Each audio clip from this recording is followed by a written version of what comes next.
Oi pessoal, tudo bem? Hoje a gente vai estar dando continuidade aos nossos vídeos aqui da parte de metrologia, né? Hoje a gente vai estar fazendo o vídeo 2 aí da análise dessa pergunta aí que o colega mandou aí, o e-mail para o canal. No último vídeo a gente acabou se estendendo um pouco mais aí na explicação sobre essa questão da medição com calibrador tampão, medição por substituição, mas agora a gente vai diretamente aí para a resolução aqui da pergunta, né? Verificar se tem como montar, né, um jogo de bloco padrão do tipo passa e um jogo de bloco padrão do tipo não passa para essa medição aqui do elemento que ele está querendo medir, que é um canal que tenha essa medida aqui de 30 mais 2 centésimos de milímetro. Então no caso aí, o que acontece? O canal ele vai ter que oscilar de 30 milímetros até 30,02. Vai ter que oscilar não, né? Ele vai ter que ficar dentro dessa medida. Então o que é que a gente precisa? Montar um bloco passa e o não passa. Vamos primeiro montar aqui o bloco passa. Vamos montar aqui o bloco passa. O bloco passa, ele vai ter que ter um valor bem próximo ou o menor possível ali do indicado como referência. Ou seja, se 30 milímetros é o menor valor ali indicado, a gente vai observar que tem, aqui inclusive tem dois blocos com o valor de 30 milímetros. Ou seja, se a gente sabe que 30 milímetros é o menor valor possível, então não precisa nem montar, é só utilizar aqui direto aqui um bloco, vou colocar aqui embaixo, vou colocar aqui de vermelho.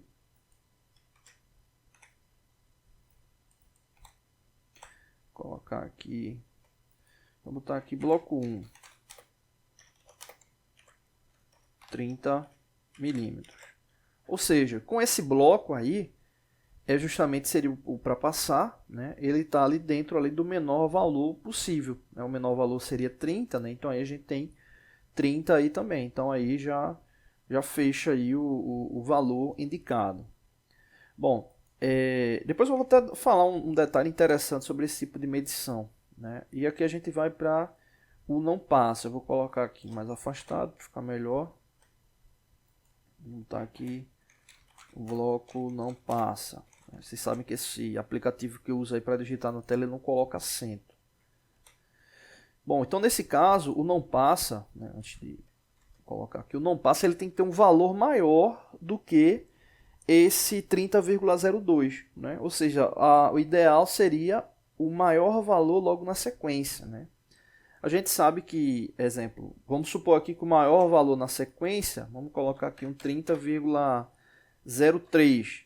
A gente sabe que de 2 centésimos para 3 centésimos tem infinitos valores, Então, assim, se a gente puder diminuir, exemplo, para colocar aqui 21, ótimo, Ou seja, ele já está um milésimo maior do que o limite, tá ok. Agora, se você está trabalhando com um elemento que ele tem um nível de confiabilidade que não é tão alto, e você quer montar um bloco mais tranquilo, exemplo, 5 milésimos a mais, ou até um décimo a mais, enfim, aí depende muito do que você está ali medindo, mas vamos seguir ali a regra à risca, Ou seja, a gente precisa montar um valor que ele seja o maior na sequência do que o 30,02, ou seja, exemplo, para a gente, utilizando elementos comuns, o elemento seria esse aqui. O bloco ele teria que ter essa medida, 30,021, ou seja, 30 milímetros mais 21 milésimos de milímetro, seria o ideal. Será que a gente tem como montar com esses blocos que estão aqui na sequência? Vamos verificar. Aqui a gente tem dois blocos com 29. Há um detalhe aqui interessante. Veja que aqui a gente utilizou um bloco de 30. Então não teria problema. Porque tem dois blocos de 30. Na prática, não é comum você montar os blocos e ficar desmontando. Tipo, montando para um elemento, desmontando para outro, até para a mesma medida.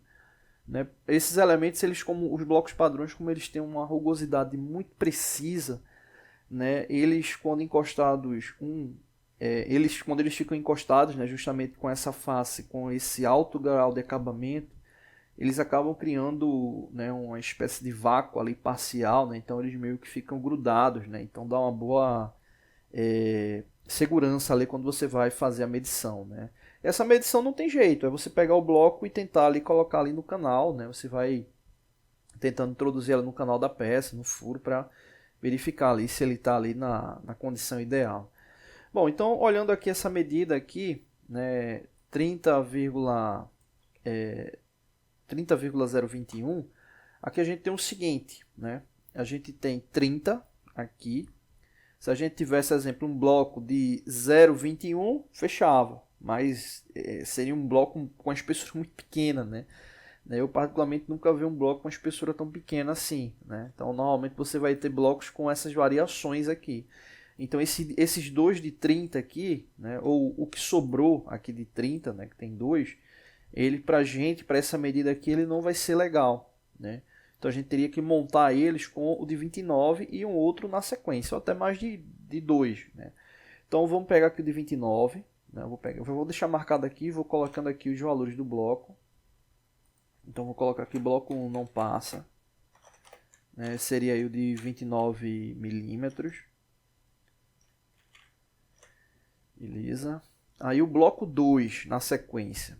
Aí a gente tem que analisar aqui bem. Veja que aqui é bem interessante porque aqui a gente tem um com 1,02. Ou seja, se a gente somar 29 com 1,02, vai dar exatamente quanto? 30,02.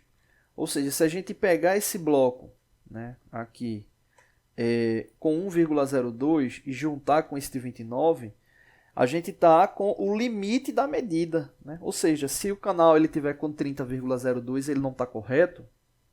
Então, se você pegar o bloco que é o não passe e colocar essa medida, significa que você vai estar ali restringindo, né, o limite ali do canal, né? Como se você estivesse trabalhando ali com a possibilidade de tolerância menor, né? Então, não seria o indicado, né? O ideal é que ele fosse maior, né? Então, como a gente falou aqui, que ele fosse aqui maior, porque você estaria ali restringindo. Agora, aí vem uma dica importante. Se, por exemplo, você não tem jeito, precisa trabalhar com esse elemento, né? O que é que eu estou querendo dizer? Vamos supor que a gente escolhesse realmente esse bloco aqui, 1,02. Né? E juntando aí de fato os dois elementos, o bloco ficasse com 30,02, né? Como está indicado. Montou o bloco lá, está com 30,02. Você sabe que esse bloco está dentro da tolerância indicada aqui. Só que você já montou um bloco passa dentro desse valor, 30 milímetros. Então, na prática, o que acontece se você montasse esse bloco aqui? Você fosse utilizar, vamos supor que a peça tivesse 30,017. É a medida da peça real. A gente está supondo a medida da peça real aqui. Você passar o bloco passa, o que é que vai acontecer? Ele vai passar, porque a medida dele é 30 milímetros. Então, ele vai passar tranquilo aqui. E o não passa que você montou com 30,02, ele não vai passar. Ou seja, essa medida aqui, ela está dentro da tolerância. Ou seja, a medida está correta, está apta para uso. Aí você diz, então ok, então qual o problema de montar esse bloco aqui? O único problema de você montar esse bloco é porque se você tiver com esse canal com exatamente 30,02, que é uma medida dentro da tolerância, ele vai passar. Ou seja, se o bloco não passa, ele passa significa na medição por substituição que ela está errada. Só que a gente sabe que está utilizando ali um bloco que o limite dele ali não é o indicado. Ou seja, né, você pode ter uma medida correta, mas está desconsiderando ela por causa do bloco. Né? Mas eu, particularmente, se eu só tivesse essa possibilidade de bloco, eu utilizaria ele. Porque eu estaria, de qualquer forma, garantindo, né, que a medida final da peça ela estaria correta. Mesmo descartando uma peça boa, mas as peças que forem aprovadas, eu teria certeza que todas que foram aprovadas elas estariam corretas. Né? Então, aí uma observação importante. Né? Um caso extremo, caso você não tenha como montar. Né? Mas aí vamos voltar para a análise. A gente não terminou a análise ainda. Porque o nosso objetivo aqui é, de fato, encontrar essa medida aqui. Será que tem algum que se enquadra nesse aqui? Aí o que acontece? A gente vai verificar aqui o seguinte. Né? Vamos deixar esse 1,02 para outro momento. Todos os blocos que estão vindo aqui na sequência, eles têm 1 milímetro, pelo menos 1 milímetro de espessura. Né? Se a gente tivesse um jogo, eu já estou vendo aqui uma situação, se a gente tivesse, por exemplo, um jogo de bloco padrão que tivesse 28 milímetros, tivesse esse daí, daria para a gente montar tranquilamente. Por quê? A gente iria pegar esse aqui, 1,02, e iria pegar esse aqui, ó, 1 milímetro mais 1 milésimo. Por quê? Se a gente somar esses elementos aqui, 28 mais 1,02 vai dar 29,02.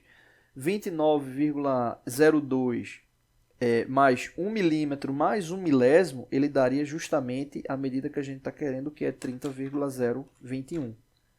Só que a gente não tem o bloco de 28. Então esse é o problema aí para a gente, né?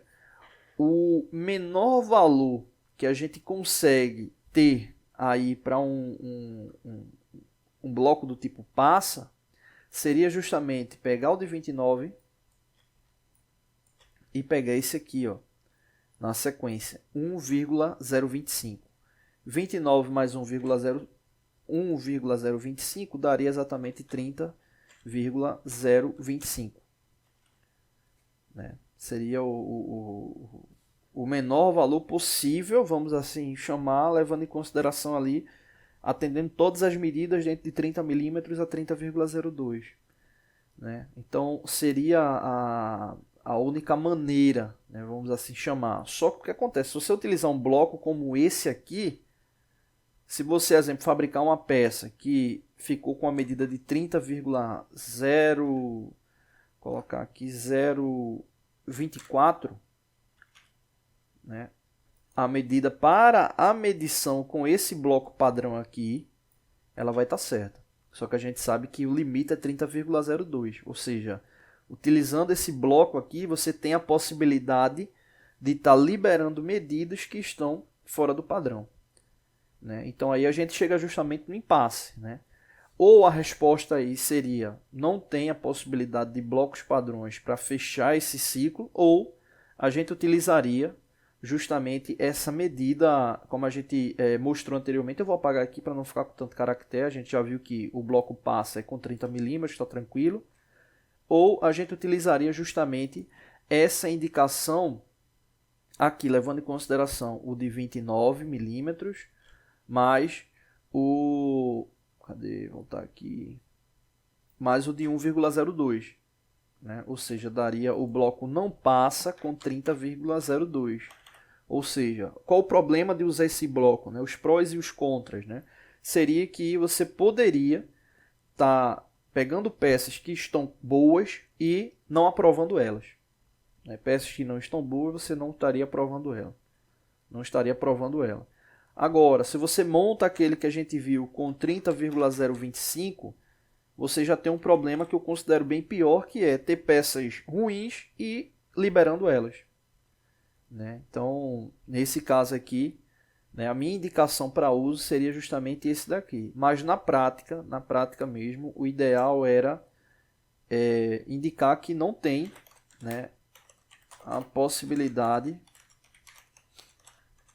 do uso do jogo de blocos padrões com os valores aí indicados. Porque como a gente viu, a gente precisaria ter justamente essa medida aqui de bloco padrão, 30,021. E nos blocos que estão indicados, a gente não tem essa possibilidade de montar. Beleza? Não deixe de se inscrever no canal, toda semana tem vídeos novos. Oi pessoal, tudo bem? Hoje a gente está dando continuidade aos nossos vídeos aqui da parte de fabricação mecânica. No último vídeo aqui, referente ao torneamento, a gente falou sobre faceamento. Hoje a gente vai estar falando justamente sobre o perfilamento no comprimento, que é justamente a usinagem no comprimento. O link desse software de simulação está aí na descrição, e vamos lá fazer a simulação aqui do perfilamento. Feito isso, os próximos vídeos aqui a gente já vai estar fazendo ciclos ligados ali à operação geral, realmente fabricando ali uma peça aqui no simulador. O simulador que ele traz aqui uma série de ferramentas, então a gente vai estar utilizando aí esses ciclos de execução aí para o processo como um todo. Então aqui vamos só fechar esse perfilamento aqui para entender o ciclo. Eu vou estar fazendo um vídeo também falando aqui sobre as funcionalidades aí do software, o comparativo aí do software com um torno convencional real. Bom, Vamos colocar aqui ele para rotacionar, né? Tá girando aí em sentido de corte, né? A ferramenta está ali parada. E aí no caso, o que é que a gente vai fazer? A gente precisa justamente aproximar, né, essa ferramenta aí para ter o referenciamento, né? Para ter ali o 0, né? Ela que eu já deixei ela referenciada, ou seja, ela já está aqui no comprimento da face, né? No último vídeo a gente tinha falado sobre faceamento, eu troquei a ferramenta, né, para colocar uma ferramenta que pudesse executar aqui o perfilamento. Então ela está ali referenciada na face, né? Ou seja, esse aí é o ponto 0. Vou voltar ela um pouco aqui e vou zerar ela aqui no anel graduado.